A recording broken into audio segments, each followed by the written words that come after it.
Students, in this video we'll discuss about the doubts that have been given by you before the midterm exam।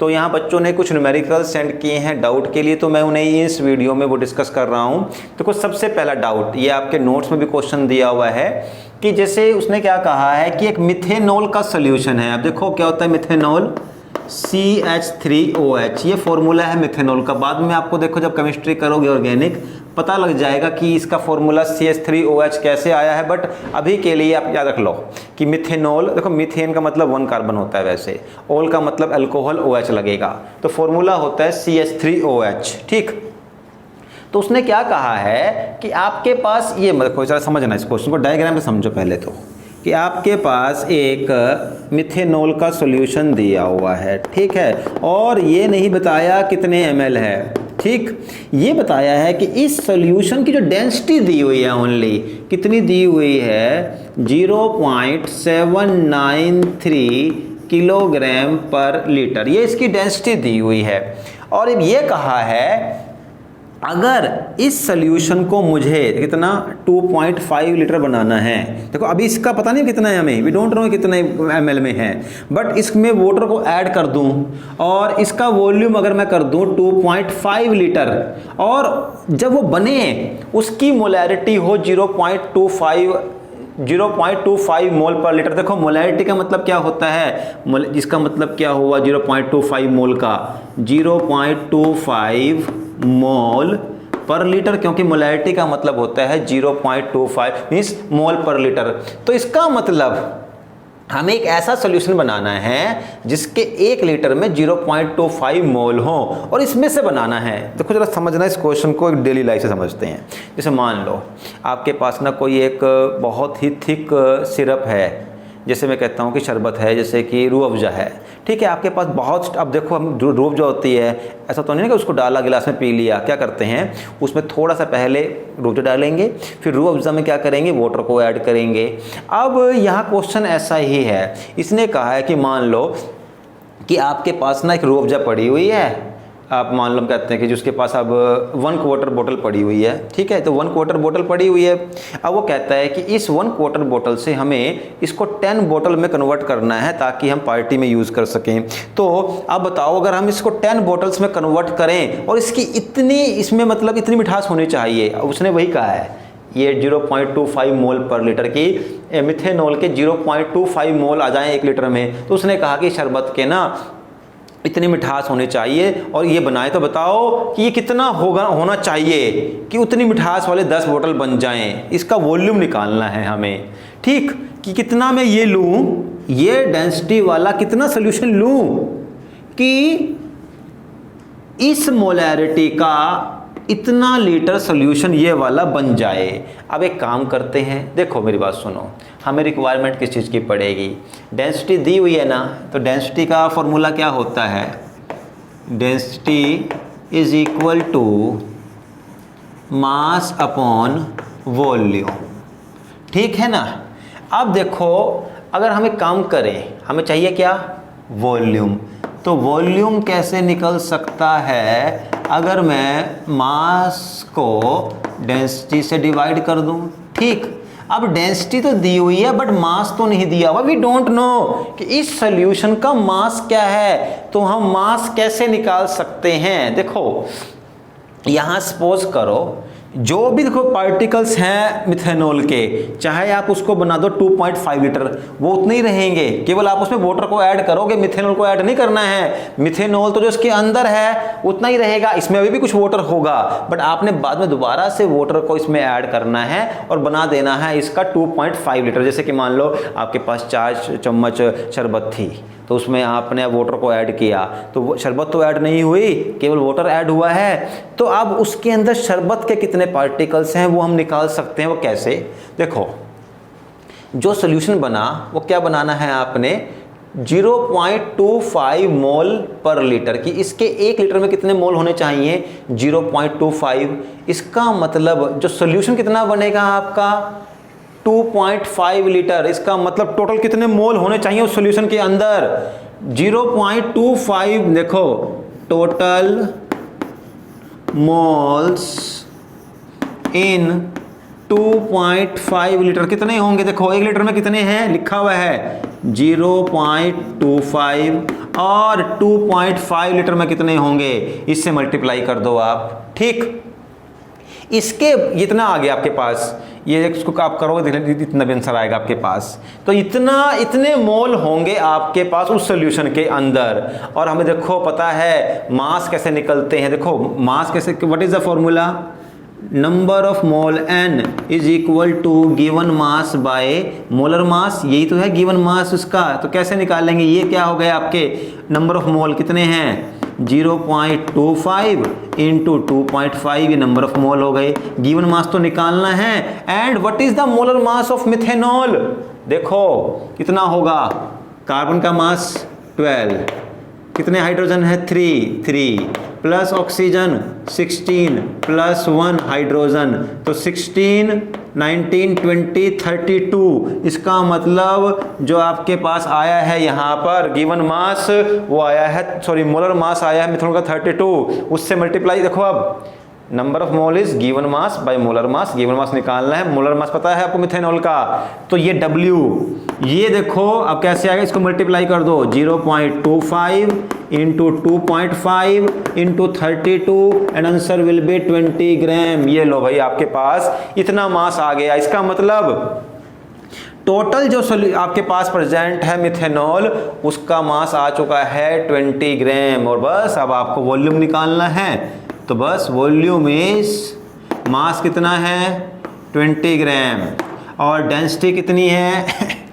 0.793। अब एक चीज़ देखो, ये kilogram per litre में है जबकि आपके पास जो मास है वो तो ग्राम में है। तो एक काम करो, इसको भी या तो ग्राम में चेंज करो या उसको किलो में, तो उसको किलो में कर देते हैं। ग्राम किलो में करने के लिए 10⁻³ से मल्टीप्लाई कर देते हैं। ठीक, तो आपके पास आंसर क्या आ गया? अब देखो ये भी किलोग्राम, तो यहाँ डेंसिटी क्या है किलोग्राम पर लीटर, किलोग्राम से किलोग्राम कट जाएगा, आंसर आएगा वॉल्यूम लीटर में। एंड आपका जो आंसर आया है that will be 25.22 litre, sorry 25.22 into 10⁻³ litre आ जाएगा। ठीक है, तो ये क्वेश्चन आपको मैंने नोट्स से अलग तरीके से करवा दिया है। नोट्स में जो दिया हुआ है एक्चुअल में उसमें कंसेप्ट ऐसा लगा हुआ है जो कि आने वाली फर्दर यूनिट्स में यूज़ होगा। तो मैंने एक ऐसा कंसेप्ट करवा दिया है जो आप इसको यहीं पे कर सकते हो फर्स्ट यूनिट के हिसाब से ही। दोबारा देख लो, देखो क्या मैंने कैसे किया है इस क्वेश्चन को। सबसे पहले आपको पता है मिथेनॉल। अब देखो मिथेनॉल का कितना मास है, मोलर मास कितना होता है 32 ग्राम। अब देखो पता चल चुका है आपको, मैं इसको रब कर देता हूँ। मिथेनॉल जिसका मोलर मास होता है 32 ग्राम पर मोल, ये फिक्स है। देखो इसमें तो कोई आपको ना भी दिया हो पता होना चाहिए था ये तो। ठीक, और इसकी इतनी डेंसिटी है, आपको निकालना है अगर मैं इस सोल्यूशन को 2.5 लीटर बना दूं तो उसके अंदर कितना, मतलब कि कितना वॉल्यूम होना चाहिए इस सॉल्यूशन का, इस सॉल्यूशन का कितना वॉल्यूम होना चाहिए था। अब देखो इसमें क्या किया, सबसे पहले हमने निकाल लिया कि आप कितना बनाओगे सॉल्यूशन 2.5 लीटर बनाओगे जिसमें कितने हो 0.25 मोल पर लीटर वाला हो। तो 1 लीटर में कितने मोल आने चाहिए 0.25। तो जो बनेगा सॉल्यूशन आपका 2.5 लीटर उसमें कितने मोल आने चाहिए 2.5 इंटू 0.25, इतने मोल्स होंगे। यानी कि जो मोल्स हैं वही तो वहाँ पर उसका मास आया, वो मास कितना आ गया 0.25 इंटू 2.5। तो अब आपके पास ये क्या आ गया, it is your given mass, sorry 0.25 into 2, हाँ यस, ये नंबर ऑफ मोल्स आ गए आपके 0.25 इंटू 2.5, ये नंबर ऑफ मोल्स आ गए। Number of mole is equal to given mass by molar mass, तो ये नंबर ऑफ मोल हो गई। गिवन मास निकाल लिया आपने, इसको डिवाइड करके मल्टीप्ल से 20 ग्राम आ गया, तो मास आ गया, डेंसिटी से डिवाइड कर दिया तो वॉल्यूम भी आ गया आपको। ठीक है, तो इस तरीके से इस क्वेश्चन को किया हुआ है। अगर अभी भी डाउट है तो आप मुझे दोबारा से बोल सकते हैं। ठीक, अब इसके बाद एक क्वेश्चन और दिया है बच्चों ने, वहाँ ये क्वेश्चन एक्चुअल में +2 में भी आपको आ सकता है, मतलब ये NCERT के +2 के सिलेबस में भी है। What is question? A sample of drinking water was found to be severely contaminated with chloroform and the formula of chloroform is CHCl3। इसने कहा है कि उन्होंने कि ना मतलब किसी एजेंसी ने वाटर का सर्वे किया और उसमें पाया कि ना उस एरिया में बहुत ज़्यादा अमाउंट में क्लोरोफॉर्म मिला हुआ है वाटर के अंदर, और क्लोरोफॉर्म का फॉर्मूला है CHCl3। अब एक काम करो, इसका पहले ही मोलर मास निकाल लो। What is the mass of carbon? 12 plus mass of hydrogen 1 plus देखो CHCl3, Cl3 का Cl का मास होता है 35.5 इंटू 3, ठीक है 3 है ना यहाँ पर, ये होगा आपके पास 119.5 ग्राम पर मोल। मोलर मास ग्राम पर मोल में होगा 119.5 ग्राम पर मोल, ठीक है। तो इसने क्या कहा है यहाँ पर? A sample of drinking water was found to be severely contaminated with chloroform suppose to be carcinogenic, means कि इससे कैंसर हो सकता है। The level of contamination was 15 ppm। उसने क्या कहा है कि level of contamination was 15 ppm। इसका मतलब है कि 10 ppm parts per million, means per million का मतलब 10⁻⁶। अगर ये 10⁻⁶ ग्राम है तो इसके अंदर कितना क्लोरोफॉर्म है? 15 ग्राम। देखो पार्ट्स पर मिलियन का मतलब थोड़ा सा ब्रॉड होता है। अगर हम कहते हैं कि कोई चीज़ 10⁻⁶ नंबर में है तो दूसरी चीज़ उसके नंबर में आएगी। जैसे मैं कहता हूँ कि 10 ppm बाय नंबर, इसका मतलब कोई चीज़ आउट ऑफ 10 लाख वो 10% है। मैं कहता हूँ कि 10 ppm ऑफ लाइक ग्लूकोज। अब ये मैं अगर नंबर में लेता हूँ, इसका मतलब टोटल सोल्यूशन अगर 10⁻⁶ है, इतने नंबर हैं उसके मीन्स वाटर के, तो उसमें 10 कितने हैं ग्लूकोज के। लेकिन मैं यहाँ पर नंबर में नहीं ग्राम में लूँगा। अगर ये टोटल सोल्यूशन आपका 10⁻⁶ ग्राम है तो उसके अंदर 15 ग्राम क्या होगा? Chloroform. ppm parts per million की जैसे हम कहते हैं कि जैसे कहते हैं हम क्या परसेंट का मतलब होता है कि कितने हैं 100 में से, तो ppm का मतलब होता है कितने होते हैं 10 लाख में से। पर मिलियन का मतलब 10 लाख, कि 10 लाख में कितने पार्टिकल हैं? 15। ये इसका कंटेमिनेशन है कि जब उन्होंने जब सर्वे किया और वाटर की इन्वेस्टिगेशन की तो उन्होंने देखा कि अगर हम 10 मीन्स की देखो उन्होंने इतना वाटर नहीं लिया होगा, उन्होंने स्मॉल सैंपल लिया होगा, पर बाद में उसको इस तरीके से रिलेट किया कि अगर आपके पास 10 लाख ग्राम वाटर था तो उसमें 15 ग्राम क्या था? क्लोरोफॉर्म था। बहुत हाई अमाउंट होता है ये 15 ग्राम क्लोरोफॉर्म, वेरी पॉइजनस। अब उसके बाद उसने कहा है कि एक तो इसको बताओ कितने परसेंट है। आप इसको परसेंट में कन्वर्ट करो तो बड़ा आसान है। देखो दैट आप इसको ऐसे लिख सकते हो, नंबर ऑफ CHCl3, या मास ही कर लो आप, यहाँ मास से करना है हमें। मास of CHCl3 in 10⁻⁶ gram solution कितना है? 15 ग्राम। पता ही है कि अगर आपके पास कितना मास इन 10⁻⁶ सोल्यूशन लिख लो यहाँ पर, इतने ग्राम सोल्यूशन में कितने ग्राम है आपके पास? CHCl3 15 ग्राम। तो मास of CHCl3 in 1 gram of solution कितना आएगा? 15 डिवाइड बाय 10⁻⁶। और क्या है परसेंट का मतलब 100। So mass of CHCl3 in 100 gram of solution कितना आएगा? मल्टीप्लाई बाय 100, ठीक है। तो इसका आंसर ऊपर जाएगा -6, तो ये बन जाएगा 15 इंटू 10⁻⁻6 ग्राम, या इसको बोल सकते हो 1.5 इंटू 10⁻⁻3 ग्राम, ये भी बोल सकते हो। इतने ग्राम है परसेंट, मीन्स हर 100 ग्राम पर इतने ग्राम, तो इसको लिखोगे ग्राम परसेंट, तो सेंट, ग्राम परसेंट। तो हर 100 ग्राम में इतने ग्राम, बहुत ही कम होगा 0.0015, ठीक।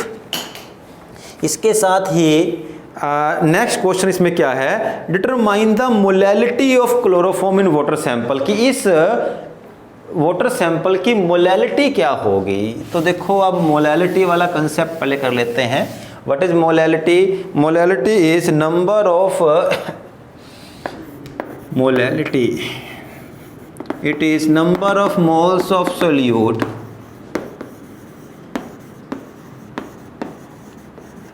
in kg of solvent, kg of solvent. Okay, अब देखो यहां जरा ध्यान देना, आपके पास अगर 10⁻⁶ ग्राम सॉल्यूशन है, ऑल तो हमें चाहिए सोलवेंट, अगर इतने ग्राम सॉल्यूशन है तो कितने ग्राम है आपके पास वहाँ पर सोल्यूट? 15 ग्राम।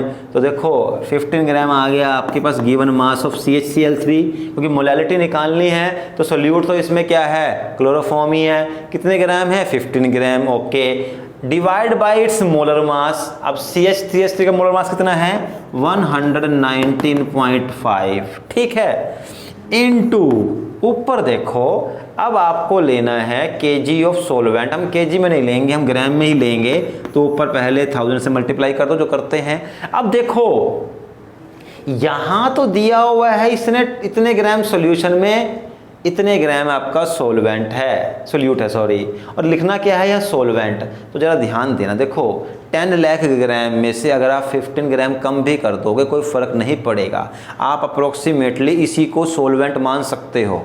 15, अब देखो 10 लाख में से 15 ग्राम कम करना है, कर दो आप, आंसर लगभग वही आएगा, लास्ट पे रिजल्ट में भी फर्क नहीं पड़ेगा। तो आप यहाँ लिख सकते हो कितने ग्राम सॉल्यूशन है, सॉरी सोलवेंट है? 10⁻⁶, तो ग्राम में लिया है, ऊपर 1000 लगा दिया, और जो भी आंसर आएगा वो इसका बन जाएगा मोल पर KG, and this is the answer of this solution. So I hope कि आपका ये डाउट जो है वो क्लियर हो गया होगा। Thank you.